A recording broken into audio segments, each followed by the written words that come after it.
ಸಾಯಿರಾಮ್. ಶ್ರೀ ಸಾಯಿ ಸಚ್ಚರಿತ್ರೆ 14ನೇ ಅಧ್ಯಾಯ ಪ್ರಾರಂಭ.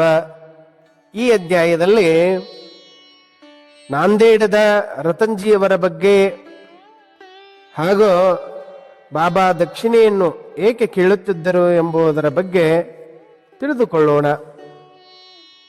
ಮಾನವನು ಭಕ್ತಿಯ ಮೂಲಕ ಈ ಜನ್ಮದಲ್ಲೇ ಮೋಕ್ಷವನ್ನು ಹೊಂದಬಹುದಾಗಿದೆ. ಇದೇ ಜೀವನದ ಅಂತಿಮ ಗುರಿ. ಜೀವನದ ಗುರಿಯನ್ನು ಸಾಧಿಸಲು ನಾವು ಜಾಗೃತರಾಗಬೇಕೆಂದು ಬೋಧಿಸಿ ಈ ಜನ್ಮವನ್ನು ಸಾರ್ಥಕಪಡಿಸಿಕೊಳ್ಳುವುದರೆಂದು ಉಪದೇಶಾತ್ಮಕ ಕಥೆಗಳ ಮೂಲಕ ಶ್ರೀ ಸಾಯಿನಾಥರು ತಿಳಿಸಿಕೊಡುತ್ತಿದ್ದರು. ಅದೇ ರೀತಿಯಲ್ಲಿ ಬರುವ ರತನ್ಜಿಯವರ ಬಗ್ಗೆ ನಾವು ಈಗ ನೋಡೋಣ. ನಿಜಾಂ ರಾಜ್ಯದಲ್ಲಿ ಬರುವ ನಾಂದೇಡ್ ಎಂಬ ಊರಿನಲ್ಲಿ ಒಬ್ಬ ಪ್ರಖ್ಯಾತ ಪಾರ್ಸಿಯ ವ್ಯಾಪಾರಿ ಇದ್ದ. ಅವನು ಬಹಳ ಧಾರ್ಮಿಕ ಮತ್ತು ಜನಪ್ರಿಯ ವ್ಯಕ್ತಿ. ಅವನ ಹೆಸರೇ ರತನ್ಜಿ. ಅವನಿಗೆ ಬಹಳ ಧನ ಸಂಪತ್ತು ಇತ್ತು ಮತ್ತು ಆತ ಬಹು ಶ್ರೀಮಂತನಾಗಿದ್ದ. ಅವನ ಮನೆಗೆ ಬರುತ್ತಿದ್ದ ಜನರಿಗೆ ಯಾರನ್ನೂ ಕೂಡ ಆತ ಬರಿಗೈಯಲ್ಲಿ ಕಳಿಸುತ್ತಿರಲಿಲ್ಲ. ಈ ರೀತಿ ಅವನು ಸುಖಿಯಾಗಿ ಬದುಕುತ್ತಿದ್ದ. ಆದರೆ ಅಂತರಾಳದಲ್ಲೇ ಚಿಂತೆಯ ರೂಪದ ಮೊಸಳೆಯ ಬಾಯಲ್ಲಿ ಶಾಶ್ವತವಾಗಿ ಸಿಲುಕಿಕೊಂಡಿದ್ದ. ಇದೇ ಅಲ್ಲವೇ ಪ್ರಕೃತಿಯ ನಿಯಮ. ಯಾರು ಗಟ್ಟಿಯಾದ ಆನಂದವನ್ನು ಅನುಭವಿಸಲು ಸಾಧ್ಯವಿಲ್ಲ. ಪ್ರತಿಯೊಬ್ಬರಿಗೂ ಏನಾದರೂ ಒಂದು ಆತಂಕವಿದ್ದೇ ಇರುತ್ತದೆ. ಹೀಗಿದ್ದಾಗ ಸಮಾಜದಲ್ಲಿ ರತನ್ಜಿಯನ್ನು ಸುಖಿಯಾಗಿ ಇದ್ದಾನೆ ಎಂದು ಭಾವಿಸಿದ್ದರು. ಅವನ ಧನ ಸಂಪತ್ತಿನ ಸುಖವು ಪುತ್ರಹೀನ ವ್ಯಕ್ತಿ ಯಾವುದೇ ಪ್ರಾಮುಖ್ಯತೆ ನೀಡಿರಲಿಲ್ಲ. ಅವನಿಗೆ ಹೆಣ್ಣು ಮಕ್ಕಳ ಕೊರತೆ ಇರಲಿಲ್ಲ. ಒಂದಾದ ಮೇಲೊಂದರಂತೆ 12 ಜನ ಹೆಣ್ಣು ಮಕ್ಕಳು ಆತನಿಗೆ ಇದ್ದವು. ಆದರೆ ಅವನಿಗೆ ಅಲ್ಪ ಮಾತ್ರವಾದರೂ ಸಂತೋಷವಿರಲಿಲ್ಲ. ಅವನ ಮನಸ್ಸಿನಲ್ಲಿ ನೆಮ್ಮದಿ ಏಕೆ ಇರಲಿಲ್ಲ ಎಂದರೆ ಆತನಿಗೆ ಪುತ್ರ ಸಂತಾನದ ಆಶೆ ಇತ್ತು. ಆತನಿಗೆ ಪುತ್ರ ಸಂತಾನ ಬೇಕಾಗಿತ್ತು.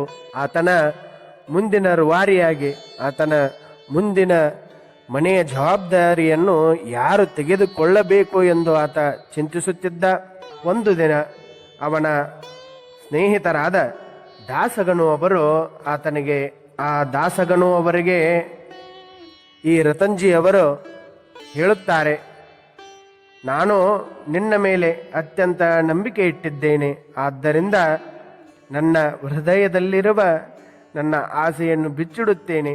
ಅದಕ್ಕೆ ಆಗ ಆ ರೀತಿ ಎಲ್ಲ ದಾಸಗನು ಅವರ ಮುಂದೆ ಆ ರತನ್ಜಿ ಹೇಳಿದಾಗ ಆ ದಾಸಗನು ಅವರು ಹೇಳುತ್ತಾರೆ, ನೀನು ಶಿರಡಿಗೆ ಹೋದಲ್ಲಿ ನಿನ್ನ ಇಚ್ಛೆ ನೆರವೇರುವುದು.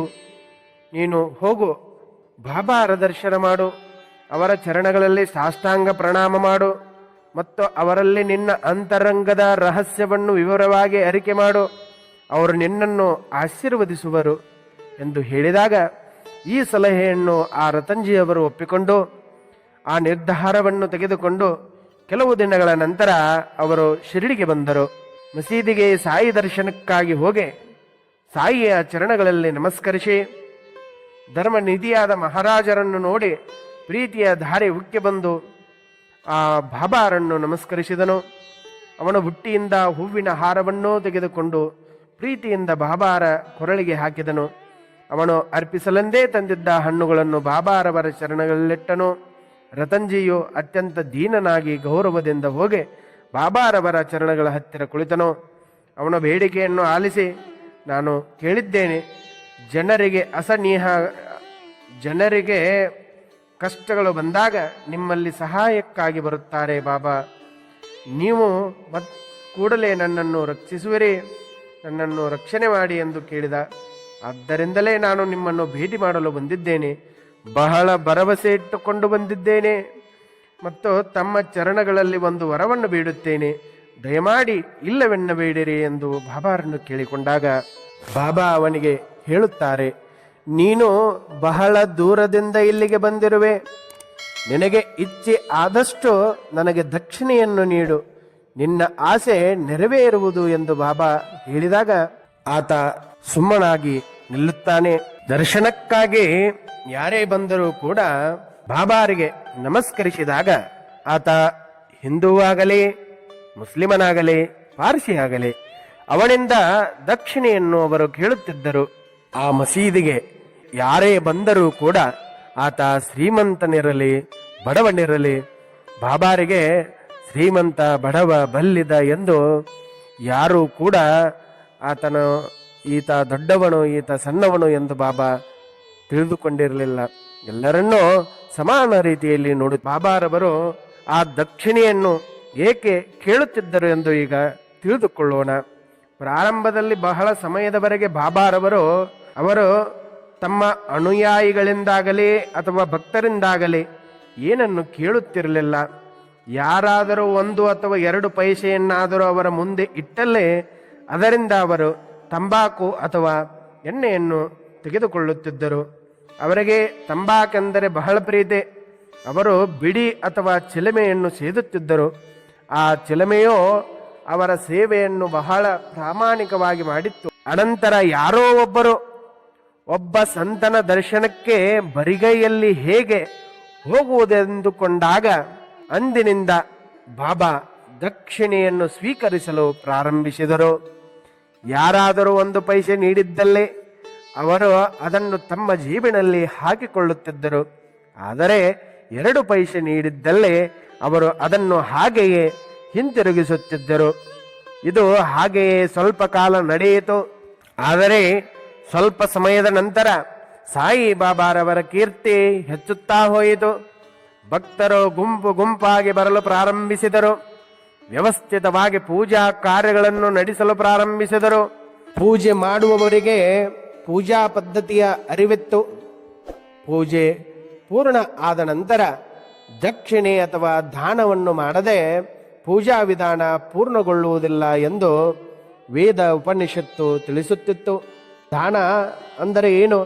ಭಗವಂತನು ದೇವತೆಗಳು ಮತ್ತು ದೈತ್ಯರ ಕುರಿತು ಬೋಧಿಸುವಾಗ ದಾ ಎಂಬ ಪದ ಒಂದೇ ಅಕ್ಷರದಿಂದ ಸಂಬೋಧನೆ ಮಾಡಿದನು.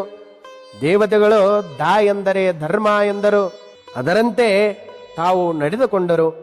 ಮಾನವರು ದಾ ಎಂದರೆ ದಾನ ಎಂದುಕೊಂಡು ಅದರಂತೆ ನಡೆದುಕೊಂಡರು. ಅಸುರರು ಅಂದರೆ ರಕ್ಕಸರು ದಾ ಎಂದರೆ ದಯೆ ಎಂದು ತಿಳಿದುಕೊಂಡು ಅದರಂತೆ ಅದನ್ನು ಪಾಲಿಸಿದರು. ಮಾನವರಿಗೆ ದಾನ ಮಾಡುವುದೇ ಧರ್ಮ ಎಂದು ಉಪನಿಷತ್ತುಗಳು ಹೇಳುತ್ತವೆ.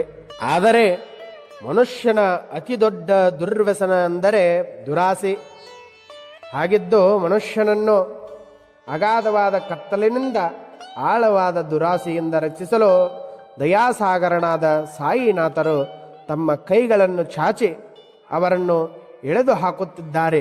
ಬಾಬಾರವರು ಸಹ ಧಾ ಎಂಬ ಅಕ್ಷರದ ಪ್ರಕಾರ ತಮ್ಮ ಭಕ್ತರಿಂದ ಅವರಿಗೆ ಶುಭವಾಗಲೆಂದು ಅದನ್ನೇ ಕೇಳುತ್ತಿದ್ದರು. ದಯಾವಂತರಾಗಿ ದಾನಿಗಳಾಗಿ ನಿಗ್ರಹ ಶಕ್ತಿಯನ್ನು ಹೊಂದಿರಿ, ನೀವು ಪರಮಾನಂದವನ್ನು ಹೊಂದುವಿರಿ ಎಂದು ಬಾಬಾ ಹೇಳುತ್ತಿದ್ದರು.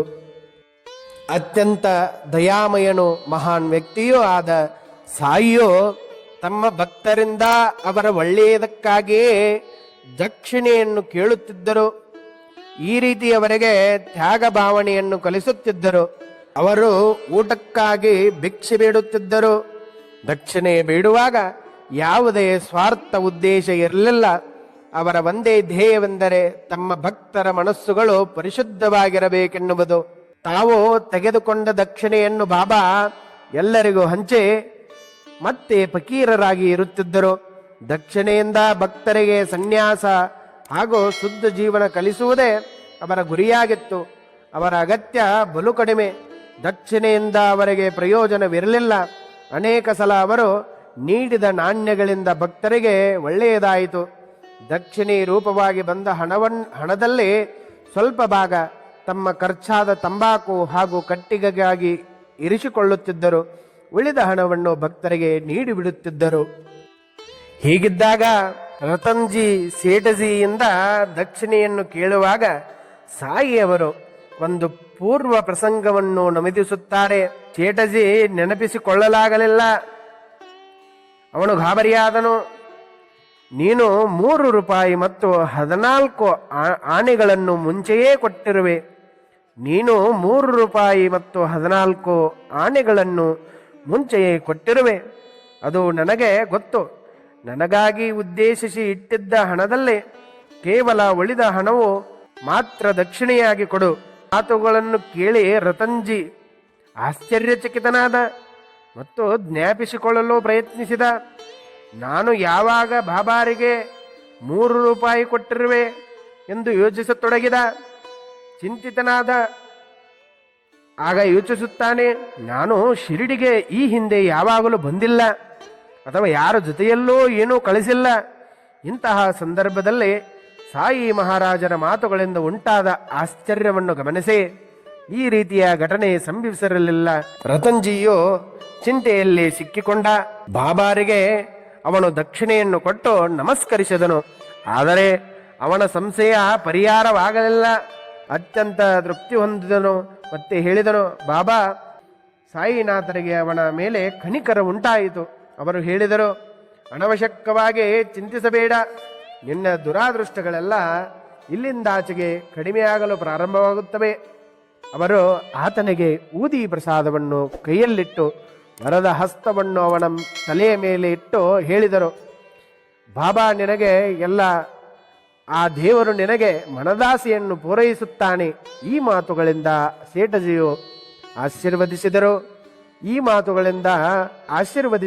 ಅನಂತರ ರತಂಜಿಯು ಹಿಂತಿರುಗಿ ಅನುಮತಿ ಪಡೆದು ನಾಂದೇಡ್ಗೆ ವಾಪಸ್ಸಾದರು. ದಾಸಗನು ಅವರಿಗೆ ಭೇಟಿಯಾಗಿ ದಾಸಗನು ಅವರಿಗೆ ವಿವರಿಸಿದರು, ನಾನು ಇಚ್ಛೆಪಟ್ಟಂತೆ ಒಳ್ಳೆಯ ದರ್ಶನವಾಯಿತು. ನನ್ನ ಹೃದಯ ಸಂತಸದಿಂದ ತುಂಬಿತು. ನಾನು ಅವರಿಂದ ವರವನ್ನು ಮತ್ತು ಆಶ್ವಾಸನೆಯನ್ನು ಪಡೆದಿದ್ದೇನೆ ಮತ್ತು ಆಶೀರ್ವಚನವನ್ನು ಪಡೆದಿದ್ದೇನೆ.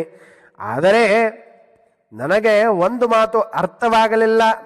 ಬಾಬಾರವರು ಅದೇನೋ ಹೇಳಿದರು, ಅದನ್ನು ಅನುಸರಿಸಲು ಆಗಲೇ ಇಲ್ಲ. ನಾನು ಅವರಿಗೆ ಮೊದಲೇ 3 ರೂಪಾಯಿ ಕೊಟ್ಟಿದ್ದೇನೆ ಎಂದು ಬಾಬಾ ಹೇಳಿದರು. ಅದು ನನಗೆ ತಿಳಿಯಲಿಲ್ಲ. ಯಾವ ರೂಪಾಯಿ ಈ ಹಿಂದೆ ನಾನು ಯಾವಾಗ ಅವರಿಗೆ ಕೊಟ್ಟಿದ್ದೆ, ಅದರ ರಹಸ್ಯ ನನಗೆ ತಿಳಿಯಲಿಲ್ಲ. ದಯವಿಟ್ಟು ನೀನು ಆ ರಹಸ್ಯದ ಕಗ್ಗಂಟನ್ನು ಬಿಡಿಸು ಎಂದು ಆ ದಾಸಗನುವಿಗೆ ಆ ರತಂಜಿ ಹೇಳಿದಾಗ ಆ ದಾಸಗನು ಅವರು ತಾನೇ ಯೋಚನೆ ಮಾಡಿದರು, ಏನು ಅರ್ಥ ಇರಬಹುದು ಇದರಲ್ಲಿ ಎಂದು ಯೋಚಿಸಿ ಬಹಳ ಯೋಚನೆ ಮಾಡಿದ ಮೇಲೆ ಅವನಿಗೆ ಮೌಲ್ವಿ ಸಾಹೇಬ ಎಂದು ಕರೆಯಲ್ಪಡುತ್ತಿರುವ ಒಬ್ಬ ಆವಲಿಯ ನೆನಪು ಮಾಡಿಕೊಂಡನು. ರತಂಜಿ ಅವರು ಆ ಮೌಲ್ವಿ ಸಾಹೇಬನಿಗೆ ನಾಂದೇಡದಲ್ಲಿ ಅವರ ಪದ್ಧತಿಯ ಪ್ರಕಾರ ಹಣ್ಣುಗಳು ಮತ್ತು ಉಪಹಾರ ಮತ್ತು ಹಾರವನ್ನು ಇದೆಲ್ಲವನ್ನೂ ಅರ್ಪಿಸಿದ್ದ. ಮೌಲ್ವಿಯವರೆಗೆ ಲಘು ಊಟವನ್ನೂ ಕೂಡ ಅರ್ಪಿಸಿದ್ದ. ಶೇಠಜಿಗೆ ಪ್ರೇರಣೆಯಾಯಿತು. ಆಗ ದಾಸಗನು ಈ ಪ್ರಸಂಗದ ಖರ್ಚನ್ನು ಪರೀಕ್ಷಿಸುವ ಯೋಚನೆ ಆ ಕ್ಷಣದಲ್ಲಿ ಉಂಟಾಯಿತು. ಆ ಎಲ್ಲ ಖರ್ಚು ವೆಚ್ಚಗಳನ್ನು ವಿವರಿಸಿದ. ಎಲ್ಲವನ್ನೂ ಕೂಡಿಸಿದರು. ಆ ಒಂದೊಂದು ಪಟ್ಟಿಗೆ ಕೂಡಿಸಿದಾಗ ಸರಿಯಾಗಿ ಅಷ್ಟೇ ಆಯಿತು. ಒಟ್ಟಾರೆ 3 ರೂಪಾಯಿಗಳು ಮತ್ತು 14 ಆಣೆಗಳು, ಹೆಚ್ಚೂ ಇಲ್ಲ ಕಡಿಮೆಯೂ ಇಲ್ಲ, ಸರಿಯಾಗಿ ಅಷ್ಟೇ ಆಗಿತ್ತು. ಪ್ರತಿಯೊಬ್ಬರು ಬೆರಗಾದರು. ಸಾಯಿನಾಥರ ಜ್ಞಾನದ ನಿಧಿಯೇ ಆಗಿದ್ದಾರೆ. ಮಸೀದಿಯಲ್ಲಿ ಕುಳಿತು ಎಲ್ಲವನ್ನೂ ತಿಳಿದಿದ್ದಾರೆ. ಹೀಗೆ ರತಂಜಿ ಅವರಿಗೆ ಬಾಬಾರ ಮೇಲೆ ನಂಬಿಕೆ ಹೆಚ್ಚಾಯಿತಾ ಹೋಯಿತು. ಭಕ್ತಿ ಮಾಡುತ್ತಾ ಹೋದರು. ಒಂದು ದಿನ ಅನಂತರ ಸ್ವಲ್ಪ ಸಮಯದ ಕಳೆದ ನಂತರ ಆ ರತಂಜಿಯವರ ಭಕ್ತಿಗೆ ಮೆಚ್ಚಿ ಅನುಗ್ರಹಿಸುತ್ತಾನೆ. ಭಗವಂತನು ಅನುಗ್ರಹಿಸುತ್ತಾನೆ. ಅವನ ಪತ್ನಿ ಗರ್ಭದಲ್ಲಿ ಒಂದು ಭರವಸೆಯ ಮರ ಅರಳಿತು. ಒಂದು ಶುಭ ಮುಹೂರ್ತದಲ್ಲಿ ಅವನ ಪತ್ನಿ ಹಡೆದಳು. ಆ ಬಾಬಾರ ಆಶೀರ್ವಾದ ಫಲವು ನೀಡಿತು. ಒಂದು ಪುತ್ರ ಜನಿಸಿದನು. ರತಂಜಿಯು ಆನಂದದಿಂದ ತೇಲಾಡತೊಡಗಿದನು. ಅವನಿಗೆ ಪುತ್ರ ಸಂತಾನದಿಂದ ಉಂಟಾದ ಸಂತೃಪ್ತಿಯನ್ನು ಅನೇಕ ವರ್ಷಗಳ ಬರಗಾಲದ ನಂತರ ಸುರಿಯುವ ವರ್ಷಧಾರಿಯ ರೀತಿ ವರ್ಣಿಸಲಾಯಿತು. ಅನಂತರ ಅವನ ವಂಶವೃಕ್ಷ ಅರಳಿತು. ಇದು ಬಾಬಾರವರ ಆಶೀರ್ವಾದವೇ ಸರಿ, ನನಗೆ ಈ ಪುತ್ರ ಸಂತಾನ ಆಯಿತೆಂದು ಆತ ತಿಳಿದುಕೊಂಡ. ಈ ರೀತಿಯಾಗಿ ಬಾಬಾರವರು ಆ ಭಕ್ತರಿಗೆ ಆಶೀರ್ವಾದವನ್ನು ಮಾಡುತ್ತಾ ಬರುತ್ತಿದ್ದಾರೆ. ದಕ್ಷಿಣೆಯ ರೂಪವಾಗಿ ಅವರು ಬಂದ ಹಣದಲ್ಲೇ ಯಾರನ್ನೂ ಕೂಡ ನೋಯಿಸದೆ ಬಂದಿರುವ ಭಕ್ತರಿಗೆ ಆ ದಕ್ಷಿಣೆಯನ್ನು ಹಂಚಿ ಎಲ್ಲರಿಗೂ ಕೂಡ ಖುಷಿಪಡಿಸುತ್ತಿದ್ದರು. ಈ ಬಗ್ಗೆ ಭಕ್ತರಿಗೆ ಎಚ್ಚರಿಕೆಯಿಂದ ಇರಿ ಎಂದು ಬಾಬಾರವರು ಹೇಳುತ್ತಿದ್ದರು ಮತ್ತು ಆಶೀರ್ವದಿಸುತ್ತಿದ್ದರು. ಇಲ್ಲಿಗೆ 14ನೇ ಅಧ್ಯಾಯ ಸಮಾಪ್ತವಾಗುವುದು. ಎಲ್ಲರಿಗೂ ಶುಭವಾಗಲಿ. ಓಂ ಸಾಯಿರಾಮ್, ಓಂ ಸಾಯಿರಾಮ್, ಓಂ ಸಾಯಿರಾಮ್.